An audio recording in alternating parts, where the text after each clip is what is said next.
খান madam খান, এইবারকার মতো খান। খাবো না, নাস্তা খাবো না, ভাত খাবো না, কিছু খাবো না।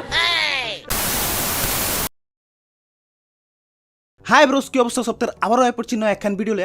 তো সবাই লাইন ধরে বইসা পড়েন, কারণ আজকে শেখ হাসিনা ম্যাডামের লগে ইফতার পার্টি দিমু। আর যত ধর্মিয়া যে কম দামি ইফতারের আয়োজন করছেন, এগুলা ম্যাডাম খাইবো তো? খাওয়া দাওয়াটার ব্যাপারে বলবো যে খাওয়া নিয়েও আমার কোনো বাজ বিচার নাই, যেটা পাই সেটাই খেতে পারি। আরে ম্যাডাম, আজকে ইফতারে সবাই ডাম লয়েছি, খেজুর, মুড়ি, ছোলা, পেঁয়াজু, আলু চপ, শরবত সব লয়েছি, সব। আরে ম্যাডাম মারলেন কেলা, সবই তো আনছি। তো বেগুন দিয়ে বেগুনি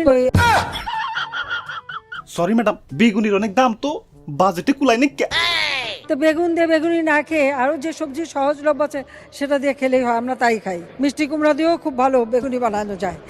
ওরে বাপ রে, ইয়া কুমড়া দিয়ে আবার ইয়া বেগুনি হয় কেমনে? আর যত ধর্মিয়া ম্যাডাম যেহেতু কইছে অবশ্যই হয়। মাগার আমি তো কোথাও খুঁজে পেলাম না। এটা নিতে হয়, এটা করতেই হবে, নইলে আমার কাজ সম্পন্ন হবে না। আরে ম্যাডাম, আজকের মতো এগুলা দিয়ে ইফতার সম্পূর্ণ করেন, পরের বার আপনারে কুমড়া দিয়ে বেগুনি খাওয়ামনি। আমি আজকের কথা বলছি। খান ম্যাডাম খান, এইবারকার মতো খান। খাবো না, নাস্তা খাবো না, ভাত খাবো না, কিছু খাবো না। দেহ হচ্ছে দাদু কি যে একটা যন্ত্রণা। খাওয়া নিয়েও আমার কোনো বাজ বিচার নাই, যেটা পাই সেটাই খেতে পারি। ওরে বাপ রে, ইয়া কান্তাছো কেন? আর দাদু পুরান স্মৃতি মনে করে কানবার লাগছি। ওরে বাপ রে, ইফতার বাড়ি দিতে গিয়ে কান্দন যাবো না, যাও বাইরে থেকে কুমড়া নিয়ে হো।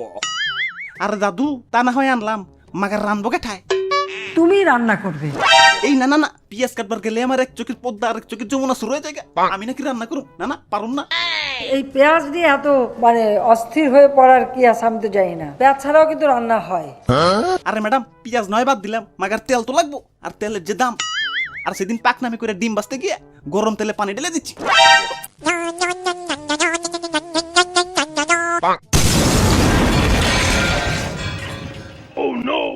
পরে কি হইলো ভাই? পরে আর কি হইব, জানিয়া পলে আইছি। ওরে বাপুরে, ইয়া সবই তো ঠিক আছে, কিন্তু তুমি গরম তেলে পানি দিলা কেন? আরে দাদু, আমি মনে করছি তেল বেশি গরম হয়ে গেছে গা, তো পানিতে একটু ঠান্ডা করি। বাহ বাহ বাহ, সাবাস ভাই সাবাস। ওরে বাপুরে, এখন আর রান্না করার সময় নাই, একটু পরে আজান দিব। তাহলে কি করতে হবে? কি আর করতে হইব, ইফতারের জন্য রেডি হইতে হইব। আপনারা সবাই একটু কম কম খায়েন, আমার বাড়িতে আবার ছোট ছোট দুটা বাচ্চা, ওগুলাই গাও নিয়ে যাইতে হইব।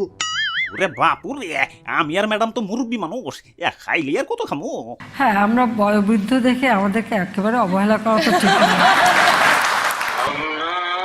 এই আজান দিছে, সবাই খাওয়া শুরু করো।